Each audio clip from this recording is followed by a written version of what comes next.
வணக்கம் நண்பர்களே. நான் வந்து ஒரு ஷார்ட்ஸ் அப்லோட் பண்ணேன். நம்மை சுற்றியுள்ள பருப்பொருட்கள் பற்றி ஒரு சின்ன டாபிக் தான் பார்த்தோம். அதோட ஃபுல் வீடியோ தான் இது. நம்மை சுற்றியுள்ள பொருட்கள் திண்மம், திரவம், வாயு ஆகியவற்றில் துகள்கள் எப்படி அமைந்துள்ளன என்பதை பார்த்தோம்.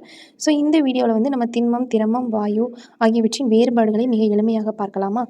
வடிவம் மற்றும் பருமன் வந்து முதல்ல பார்க்கலாம். ஃபர்ஸ்ட் என்ன இருக்குது அப்படின்னா திண்மம். திண்மத்திற்கு குறிப்பிட்ட வடிவமும் குறிப்பிட்ட பருமனும் இருக்கும். உதாரணமாக கல் அல்லது செங்கல் அப்படின்ட்டு சொல்கிறாங்க. நெக்ஸ்ட்டு திரவம். திரவத்திற்கு குறிப்பிட்ட வடிவம் கிடையாது. அது எந்த பாத்திரத்தில் ஊற்றப்படுகிறதோ அந்த பாத்திரத்தின் வடிவத்தை எடுத்துக்கொள்ளும் அப்படின்ட்டு சொல்கிறாங்க. ஆனால் அதற்கு குறிப்பிட்ட பருமன் இருக்கும் அப்படின்ட்டு சொல்கிறாங்க. For example water. நம்ம தண்ணி வந்து இப்போ ஒரு கிளாஸில் வச்சா கிளாஸ் அளவுக்குள்ள ஷேப் இருக்கும்.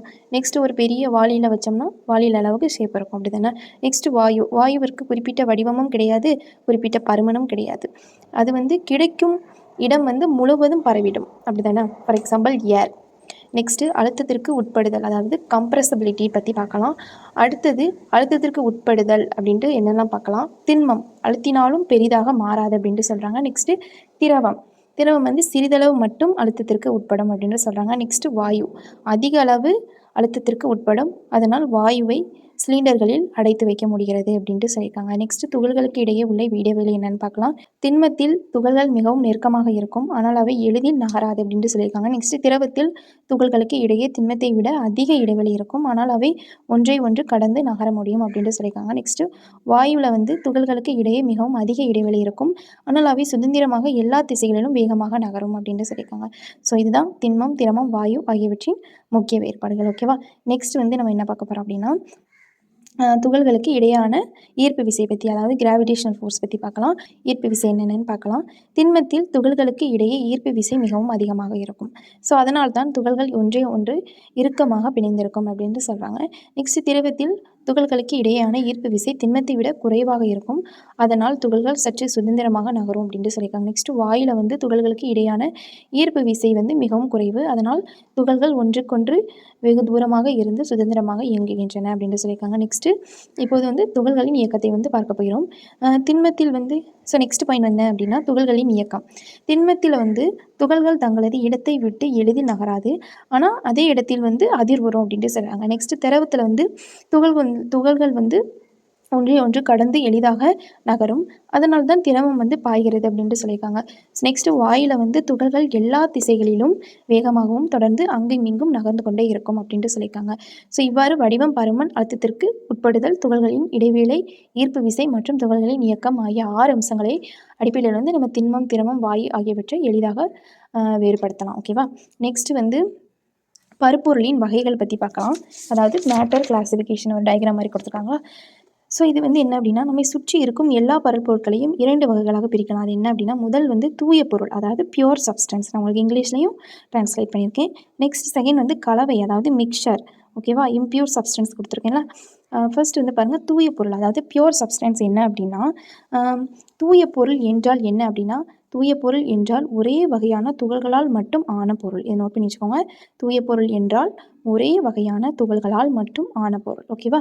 அது வந்து 2 டைப்ஸ் வந்து கொடுத்துருக்காங்க. ஃபர்ஸ்ட் என்னென்ன அப்படின்னா தனிமம், அதாவது எலமெண்ட், ஒரே வகையான அணுக்களால் ஆனது. நோட் பண்ணி வச்சுக்கோங்க. ஒரே வகையான அணுக்களால் ஆனது. ஃபார் எக்ஸாம்பிள் தங்கம், இரும்பு, ஆக்சிஜன். ஓகேவா? நான் அதில் அந்த டயக்ராமில் எதுவுமே கொடுத்துருக்க மாட்டாங்க, நான் ரெஃபர் பண்ணி சொல்கிறேன். நெக்ஸ்ட் வந்து சேர்மம், அதாவது காம்பவுண்ட்.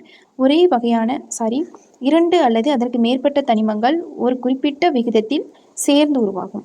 2 அல்லது அதற்கு மேற்பட்ட தனிமங்கள் ஒரு குறிப்பிட்ட விகிதத்தில் சேர்ந்து உருவாகும். ஃபார் எக்ஸாம்பிள் தண்ணீர், அதாவது H2O, சோடியம் குளோரைடு, அதாவது NaCl. நோட் பண்ணி வச்சுக்கோங்க. எக்ஸாம்பிள் தண்ணீர், H2O, sodium chloride, NaCl. Okay, next mixture பற்றி பார்க்கலாமா? மிக்சர், அதாவது கலவை என்றால் என்ன அப்படின்னா கலவை என்றால் 2 அல்லது அதற்கு மேற்பட்ட பொருட்கள் வேதியியல் மாற்றம் இல்லாமல் கலந்திருப்பது. கலவை என்றால் 2 அல்லது அதற்கு மேற்பட்ட பொருட்கள் வேதியியல் மாற்றம் இல்லாமல் கலந்திருப்பது. நோட் பண்ணி வச்சுக்கோங்க, நான் சொல்ல இதோட டெஃபினேஷன் வந்து எக்ஸாம்பிள் கேட்டாலும் கேட்பாங்க. நெக்ஸ்ட்டு கலவை வந்து 2 வகைப்படும். ஒரு படித்தான கலவை, அதாவது ஹோமோஜீனியஸ் மிக்சர்னு நம்ம பார்த்துருப்போம். நெக்ஸ்ட் வந்து பல படித்தான கலவை அப்படின்னா ஹெட்ரோஜீனியஸ் மிக்சர். ஓகேவா? ஹோமோஜீனியஸ் மிக்சர், அதாவது ஒரு படித்தான கலவை என்றால் என்ன அப்படின்னா எல்லா பகுதிகளிலும் ஒரே மாதிரி இருக்கும். ஃபார் எக்ஸாம்பிள் உப்பு கரைசல். ஓகேவா? அதாவது உப்பு, சால்ட்டு. நெக்ஸ்ட்டு ஹெட்ரோஜீனியஸோட மிக்சர் என்ன அப்படின்னா, பலபடித்தான கலவையோட டெஃபினிஷன் என்ன அப்படின்னா, எல்லா பகுதிகளிலும் ஒரே மாதிரி இருக்காது. ஃபார் எக்ஸாம்பிள் மணலும் தண்ணீரும், சாண்டும் அதாவது சாண்டும் தண்ணீர் H2O அப்படின்ட்டு சொல்கிறாங்க. ஓகேவா? நெக்ஸ்ட் வந்து பாருங்கள், கலவைகளை பிரித்தெடுக்கும் முறைகள். இப்போது கலவைகளை எப்படி பிரித்தெடுக்கலாம் அப்படின்னு வந்து நம்ம பார்க்கலாம். ஸோ முதல்ல வந்து கையால் பிரித்தல் ஒரு டயக்ராம் கொடுத்துருக்கோம்ல, அதில் வந்து உங்களுக்கு கிளாரிட்டியாக தெரியாது, நான் ரெஃபர் பண்ணி சொல்கிறேன், நோட் பண்ணி வச்சுக்கோங்க. கையால் பிரித்தல் அதாவது ஹேண்ட் பிக்கிங், பெரிய துகள்களை கையால் தனியாக பிரித்தல் அப்படின்ட்டு சொல்கிறாங்க. ஃபார் எக்ஸாம்பிள் அரிசியில் இருக்கும் கற்களை நீக்குவது. கையால் பிரித்தல் வந்து ஹேண்ட் பிக்கிங். ஃபார் எக்ஸாம்பிள் என்ன சொல்கிறாங்க அப்படின்னா, நம்ம வந்து சமையல் பண்ணும்போது அரிசியில் வந்து கல் கிடக்கிறது இருக்குல்ல, அதை வந்து நம்ம கையால் ஒன்று ஒன்றா எடுப்போம்ல, அது அப்படின்ட்டு சொல்கிறாங்க. அது எக்ஸாம்பிளாக சொல்கிறாங்க. நெக்ஸ்ட்டு புடைத்தல் அதாவது வினோயிங், அதாவது சொலவில் வச்சு அரிசியை புடைப்பாங்கள்ல, காற்றின் உதவியால் இலகுவான மற்றும் கனமான துகள்களை பிரித்தல் வந்து என்னது அப்படின்னா புடைத்தல் அப்படின்ட்டு சொல்கிறாங்க. ஃபார் எக்ஸாம்பிள் நெல் மற்றும் உமியை பிரித்தல். இப்போ ஏதாவது ஒரு இதில் வண்டோ தூசியோ நிறைய கிடந்துச்சுன்னா அது வந்து முறத்தால் புடைப்பாங்களா, அதான் வினோயிங் அப்படின்னு சொல்கிறாங்க. நோட் பண்ணி வச்சுக்கோங்க. இதை நான் சொல்ல ஒரு நோட்ஸ் ஒரு பேப்பர் எடுத்து நோட் பண்ணி வச்சுக்கிட்டிங்கன்னா உங்களுக்கு ரொம்ப யூஸ்ஃபுல்லாக இருக்கும். நெக்ஸ்ட்டு சல்லடை பிரித்தல் அப்படின்னா சீவிங், துகள்களின் அளவு வேறுபாட்டின் அடிப்படையில் பிரித்தல் அப்படி தானே. ஸோ துகள்களின் அளவை வந்து வேறுபாட்டு அடிப்படையிலேருந்து பிரித்தெடுக்காங்க அப்படின்னு சொல்கிறாங்க. ஃபார் எக்ஸாம்பிள் மாவிலிருந்து தவிட்டை பிரித்தல். இப்போ என்ன சொல்ல அப்படின்னா, ஒரு கோதுமை வந்து மில்லில் கொடுத்து திரிக்காங்க. அப்போ வந்து மாவு கூட இந்த தவிடும் அந்த உமியும் அதில் சேர்ந்துருக்கும்ல, அதை வந்து நம்ம சல்லடையில் அதாவது இந்த அலசலில் வச்சு எடுப்பாங்களா, அதுதான் சீவிங் அப்படின்ட்டு சொல்கிறாங்க. நெக்ஸ்ட்டு காந்தம் மூலம் பிரித்தல் அதாவது மேக்னெட்டிக் செப்பரேஷன் சொல்கிறாங்க. காந்தத்தால் ஈர்க்கப்படும் பொருட்களை பிரித்தல். ஃபார் எக்ஸாம்பிள் மணலிலிருந்து இரும்பு துகள்களை பிரித்தல். நம்ம சின்ன வயசில் கூட விளையாண்டுருப்போம். ஒரு காந்தத்தை வச்சு பேப்பர் மேலே மண்ணை போட்டு கீழே வச்சு அப்படி செஞ்சு அந்த காந்தம் மட்டும் அப்படியே தனியாக வரும், டான்ஸ் ஆடிக்கிட்டு இருக்கும். உங்களுக்கு ஞாபகம் இருக்கா என்னன்னு தெரியல. அதுதான் காந்தம் மூலம் பிரித்தல், அப்படி மேக்னெட்டிக் செப்பரேஷன் அப்படின்னு சொல்கிறாங்க. நெக்ஸ்ட் வந்து வடிகட்டுதல் அதாவது ஃபில்ட்ரேஷன், கரையாத திண்மத்தை திரவத்திலிருந்து பிரித்தல். ஃபார் எக்ஸாம்பிள் மணல் கலந்த நீரை வடிகட்டுதல். இப்போ வந்து ஒரு தண்ணியில் வந்து மணல் வந்து ஜாயிண்ட் ஆகிட்டு, அப்போ வந்து அதை வந்து ஒரு ஃபில்ட்ரு பண்ணி எடுப்பாங்கள்ல, அதான் வடிகட்டுதல் அப்படின்னு சொல்கிறாங்க. நெக்ஸ்ட்டு ஆவியாக்கம் அதாவது எவாப்ரேஷன், திரவத்தை ஆவியாக்கி கரைந்துள்ள திண்மத்தை பெறுதல் அப்படின்ட்டு சொல்கிறாங்க. ஃபார் எக்ஸாம்பிள் கடல் நீரிலிருந்து உப்பு தயாரித்தல். உப்பு வந்து எங்கேருந்து எடுக்காங்க, கடல் நீரில் இருக்க உப்பை தான் தனியாக பிரித்து அடிக்காங்க. ஸோ அதை வந்து அந்த ஆவியாகி எவாப்ரேட் ஆகி மேலே போகிறதுனால தான் அந்த உப்பு வந்து நமக்கு கிடைக்கும் அப்படின்ட்டு சொல்கிறாங்க. ஸோ இதோட ஃபுல் நோட்ஸ் வந்து நான் உங்களுக்கு வந்து வேணும் அப்படின்னா எனக்கு வந்து கமெண்டில் எஸ்ன்னு சொல்லுங்கள், நான் உங்களுக்கு வந்து லிங்க் கொடுக்குறேன். இப்போ வந்து நான் புக்கில் வந்து ஒரு 2 பேஜ் தான் நான் உங்களுக்கு வந்து பிடிஎஃப் வந்து உங்களுக்கு ஷேர் பண்ணியிருக்கேன். ஸோ அதை வச்சு படிக்க முடியாது. ஸோ நானாக ரெஃபர் பண்ண நோட்ஸ் வந்து எங்கிட்ட நிறைய இருக்குது. அதை வந்து உங்களுக்கு வேணும் அப்படின்னா எஸ்ன்னு கமெண்ட் பண்ணுங்கள், நான் வந்து உங்களுக்கு டிஸ்கிரிப்ஷன்லேயோ பிடிஎஃப் வந்து லிங்க் பண்ணுறேன். ஓகேவா? ஸோ இதுவரை பருப்பொருட்களின் வகைகள், தூய பொருட்கள், கலவை மற்றும் கலவைகளை பிரித்தெடுக்கும் முக்கியமான முறைகளை பற்றி பார்த்தோம். ஸோ இந்த பகுதி வந்து டிஎன்பிஎஸ்சி தேர்வில் அடிக்கடி கேட்கப்படும் தலைப்பு.